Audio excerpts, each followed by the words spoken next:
are Ms. Chen, Senior Scientist, Brand Value, Gum and Candy, RDQI, and Ms. Situn Misra, Open Innovation AMEA, RDQI. They'll be sharing some insightful information about how our favorite snacks are made and the importance of food safety in the snacking industry. Over to you, Ms. Lee and Ms. Situn.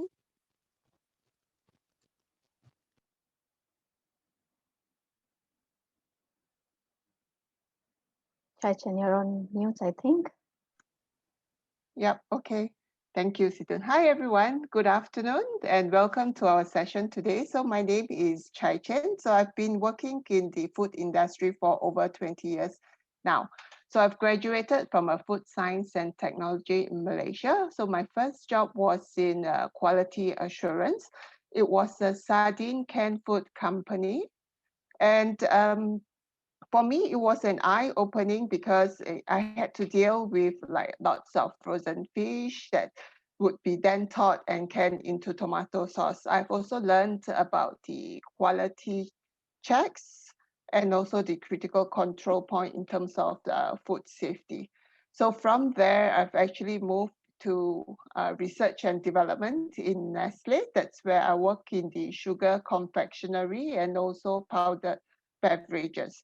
So that some days can be really long as you develop and reformulate some those new products, and you want to get the most perfect one or the ones that's liked by the consumers to the market. So and I have also had the opportunity to work in production environment. So in those days, like for a girl to work in production environment and on shift was really uncommon, but I'm glad that I have persevered back then and I managed to even deal with the people who are more senior to me.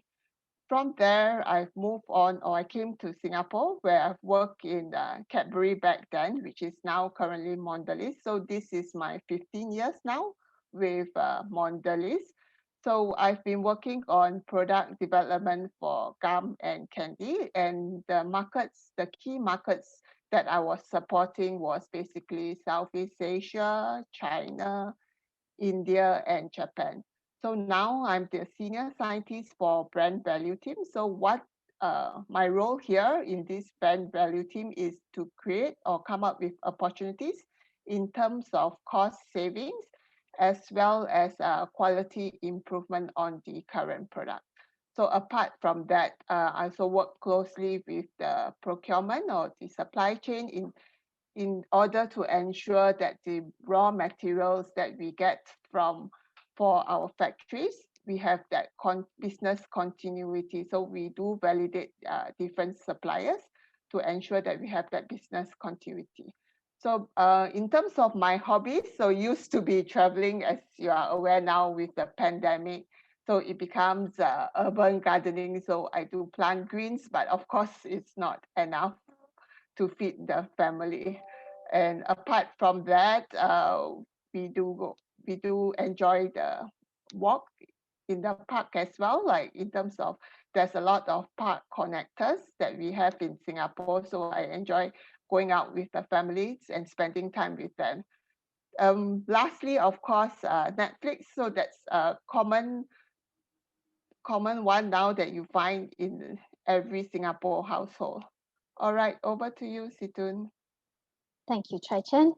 Hopefully everyone can hear me well. We're excited to be having this conversation with you guys, and I'll just do a quick introduction. I've been in the food industry since the last 15 years. I have a food science background. Of the last 15 years, I started my company, the first 5 years with a company called GSK, Consumer Healthcare. So I was in charge of the research and development activities on their range of malted food-based drinks. I was based out of India then. From there on, I moved into the R&D department for beverages with the Mondelez, based out of India again. So the last 10 years that I've been with Mondelez, I've moved through categories. I've joined with beverages, moved for a short while into chocolates, and then gum and candy. And I've had my experience with being based out of two markets. So I started out in India and moved to Singapore around 5 years back. Um, Through the various formats and markets that I've supported, I've recently made a switch into the open innovation team, still based out of our Singapore Technical Center. As part of my current role in open innovation, I essentially help the team here to join the dots from what we know internally to what's available externally, and look out for ways we can collaborate with external innovation partners, with research institutes and academia, and startups and such. So as part of what I try and spend my spare time on, traveling was a key big one. Unfortunately, that has taken a back seat. So I've tried to divert my attention into something else, and I've rediscovered my joy of my love of reading physical books. And the other thing also that Chaei was mentioning was exploring the parks in and around Singapore. And again, one of the common denominators with all of us remains Netflix. So that has been a constant companion, taking us through the pandemic situation that we've been experiencing since a while now. So that's a quick overview of my experience. If you guys have any questions, our email IDs are on the page also. So in case we can't answer all of the questions that are part of the conversation today, please feel free to reach out to us. So moving on, Chaei, over to you. Thanks, Situn. So let me share with you with regards to Mondelez International. So we are one of the world's largest snacking companies. And we do make different types of chocolate, biscuits, gum, and candy as well. So our mission is to lead the future of snacking around the world by offering the right snack at the right moment and made the right way. So we have a mix of global and local brands, as you can see on your left. I'm sure some of you would have recognized some of the familiar brands. So we have a total of 80,000 employees around the world in 150 markets. We also have 12 technical centers around the world that focus in terms of innovation and also developing new products and technologies for our brands. So one of it is actually here in Singapore, located in Jurong, where myself, Situn, and Joanne and Yingfeng works. So in this technical center, we mainly focus on gum and candy products from the EMEA region. So when we say EMEA regions, we are talking about Asia Pacific and also Middle East Africa. And in terms of our global position, biscuit, chocolate, and candy is our number one, and followed by gum. So next, Situn. So these are some of the brands that, local brands that you might find it or seen in this region here. So you have the Natural Confectionery Company, that's the jellies, and then the Sour Patch Kids as well. Then followed by you have the cheese, which is Kraft Singles, and Eden is from Philippines. And then of course there's Toblerone as well, which is chocolate. All right, next. So I'll pass on to Situn, and she will share with us in terms of the agenda for today. Great, thank you, Chaei. So the next few slides, we wanted to share about food safety and some of the food safety practices that we as food developers use in the lab in order to design safe food. So this is in the context of Chaei and I being product developers, and we wanted to share what a typical day in terms of designing and producing prototypes looks like. If you attended the previous session with Yingfeng and Joanne, they shared some bit about a typical new product development process. So we just wanted to give you the food safety aspects of it with the lens of course, us having the hat of a product developer. So moving on, as consumers, we expect certain things from our food. We want it to be nutritious, we want it to be wholesome, we want it to be pure and safe. And in order to understand what food safety means, let's start by defining what safe means, first of all. And in a very simple, crude sense, what safe means in the context of food is that nothing harmful happens when we consume food, either in the short or the long term. The USDA defines food safety as conditions and practices that preserve the quality of food to prevent contamination and foodborne illnesses. So with that, I'll move on. And we have a couple of quick questions just to make the session a little more interactive. So hopefully those should start popping up on your screen.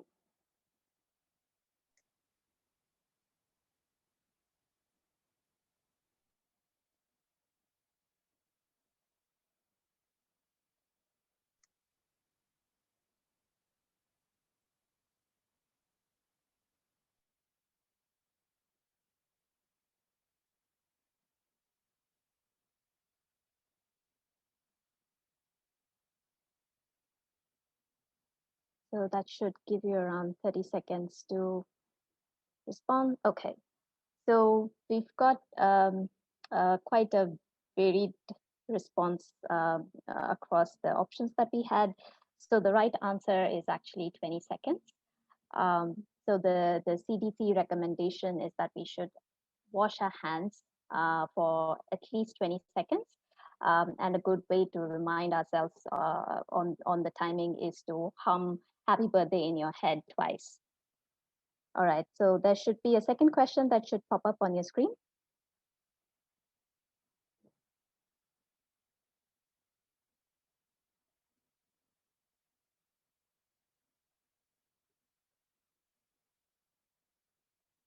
Again, a quick 30 seconds on the clock for that.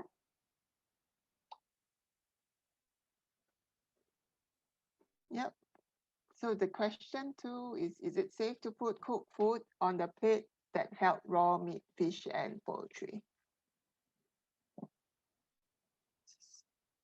And we have, good, we have 78% that says no, and we have 22% that says it's a 5-second rule. Oh, all right. So the answer is no. It's because the raw meat, fish, or poultry does contain some microorganism as well. So if we were to put our cooked food on the plate that has previously held raw food, right? So potentially you will have cross-contamination and also bacterial growth on the cooked food. All right, that's all for the pop quiz. Now we moved on to the food safety hazard. Situn, can you share the next slide? Yes, I am trying. All right, so now we talk about food safety hazard in the kitchen or lab. So as defined by Codex, so it's a biological, chemical, or physical agent in or condition of food where with the potential that would cause an adverse health effect. So let's go into those details. So in terms of the biological hazard, we talk about E. coli, Salmonella, and Listeria as well. So normally all these are transmitted through consumption of contaminated foods, such as the raw and uncooked meat, or even it can be from an infected food handlers as well. All right, so for Salmonella, it also can be from touching infected animals, species, or even the environment. Then now, next we move to the parasites. So that's where we talk about parasitic worms. So those are also known as the intestinal worms. So most causes of it are also uncooked or undercooked meat from infected animals. And also it can also be like from the consumption of like contaminated water, soil, or even poor sanitation and hygiene. So these are mainly, we would say that it would mainly exist in the underdeveloped countries rather than in Singapore itself. So for the viruses such as Nova virus, so those are mainly spread through food and water. Okay, so most of these biological symptoms would be diarrhea, vomiting, depending on the severity of the biological contamination. Next, we move to the chemical hazard. So that's where you have the natural toxin. So those are like the shellfish or even mushrooms. So basic prevention of this natural occurring toxin would be, I think you don't pick and eat those food that is unfamiliar to you. I think that would be the best advice or best prevention in terms of the natural toxin. So when we move to allergens, so the most common allergens are peanuts, milk, wheat. So in terms of the severity of this allergic reaction may varies from mild symptoms such as hives or even lip swelling to life-threatening symptoms. And lastly, for the pesticide, insecticide, and also fungicide, so these are mainly present in the fruits and vegetables, but in Singapore, I don't see that we have a concern because we have a good regulation to control those things coming. Next, lastly, of course, is the physical hazard. So it will be the metal, glass, or bone when it's not expected, and also hard and sharp foreign objects as well. So that is your physical hazard. Okay, over to you, Situn. Perfect. Thank you, Chen. So that now that we learned about the types of hazards from a food safety point of view, how do we design food that is safe and free from these hazards? So a couple of basic points that we take into account when we're working in the lab or in a kitchen or even on a manufacturing setup scale. Good personal hygiene that underlines everything. We ensure that there's no bare hand contact with food because you can introduce biological pathogens into the food through that. Using and screening ingredients to ensure that they are safe and reliable and consistent. Ensuring that we are storing and processing food through the recommended and proper conditions. And of course, ensuring that whatever surfaces the food comes in contact with, so it's either utensils or food preparation surfaces, pardon me, they are clean and sanitized. So I'll request Chaei to quickly take us through some of the steps that we ensure when we get into the lab to make prototypes on a day-to-day basis. Thank you, Situ. So a typical setup in the lab is before we get going into the lab, we need to wear our hairnet. This is to prevent hair from falling into the food products. Then we would then wear our lab coat. And for those with beard, they need to then put on a beard net. So if you have any jewelry, such as rings, bracelets, or even necklace, that needs to be removed as well. So this is to prevent foreign matter from falling into the product. So, and before we step into the lab, we need to wear the shoe covers. That's to also prevent us from going into the lab with the proper good manufacturing practice. So as we approach the entrance of the lab, there would normally be a hand washing basin where we will then wash our hands for 20 with using the 20 seconds rule. So that's where we talk about just now as well as during the pop quiz. So this is a good manufacturing practice and it is vital in terms of preventing contamination of food by the food handlers. So remember in the previous slide as well, we talked about the biological hazard and how it can be transmitted by food handlers. So as we enter the lab, then we would then put on the gloves to avoid contamination with our bare hands. So that's what we do in terms of our personal protective gears before we start our development work in the lab.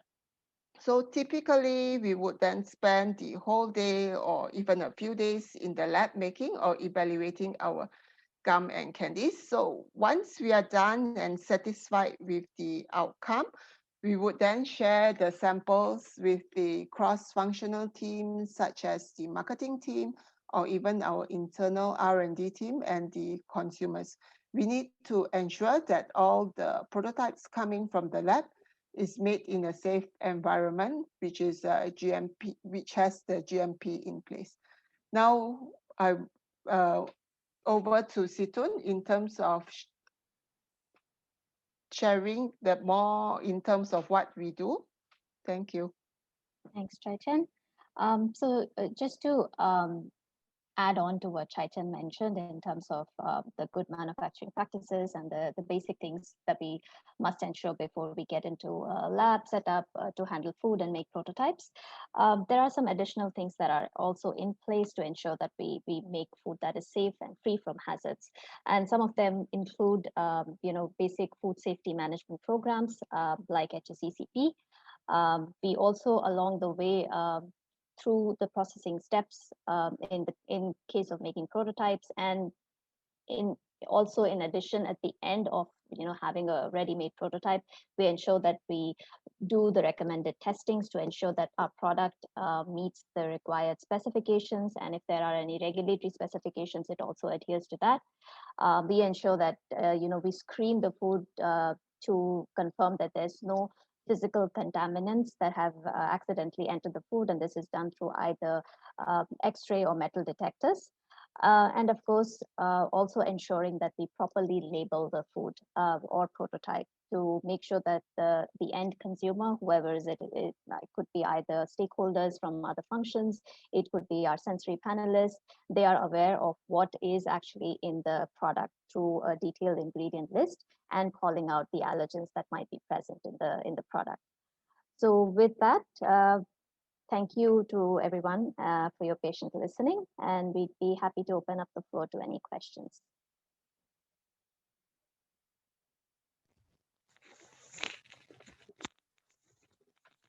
Maybe we'll give it a short while for some people to type in their questions. If you have questions for our speakers, please do enter your questions in the Q&A found in the Zoom chat. Okay, we have one question coming in. How do you check if the labs are clean, microbial tests, or are you the ones checking if the labs are clean?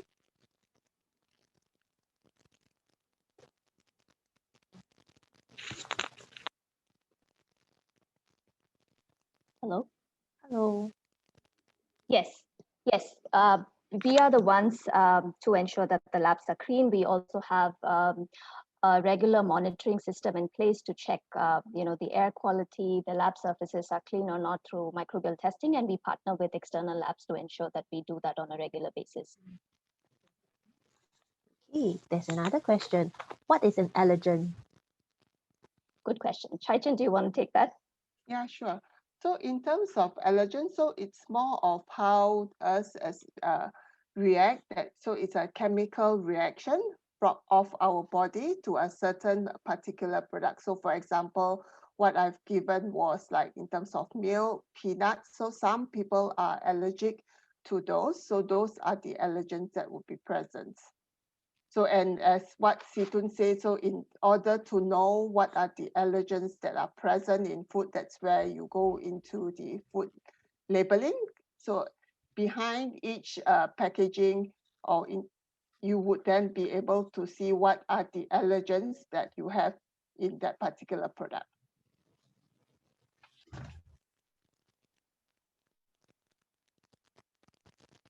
Okay. Would there be any more questions from our attendees?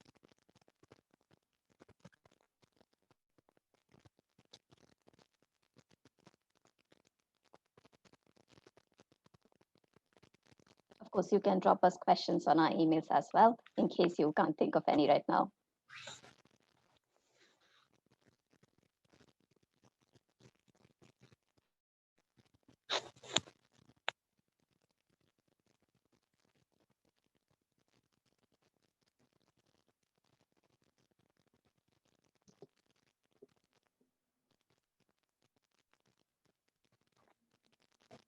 Okay, we have one more question coming in.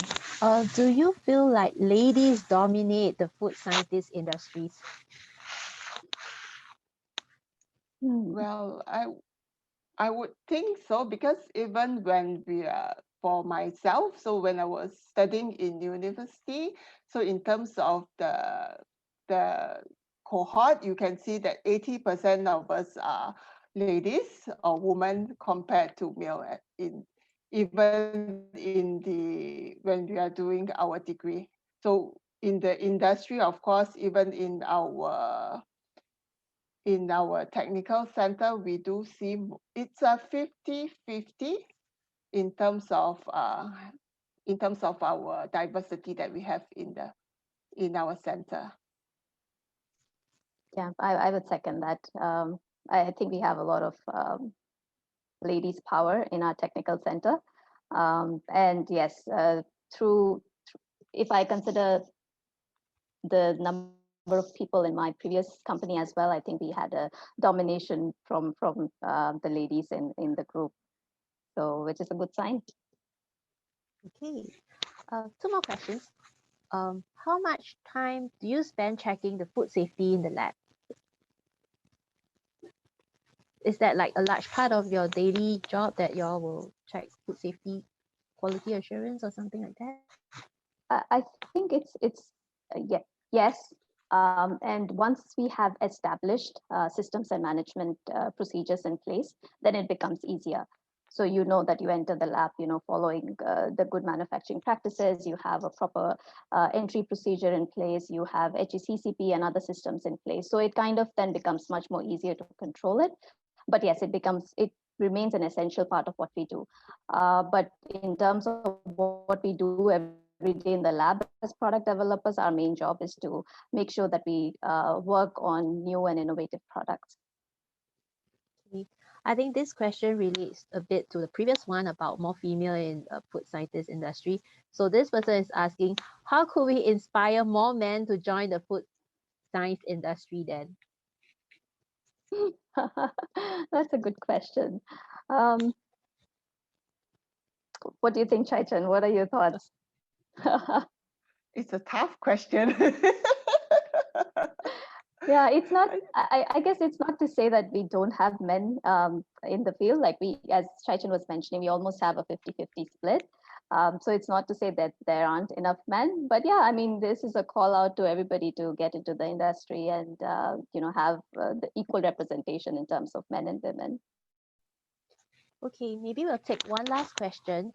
The question is, what do you find the most difficult about your job? Hmm.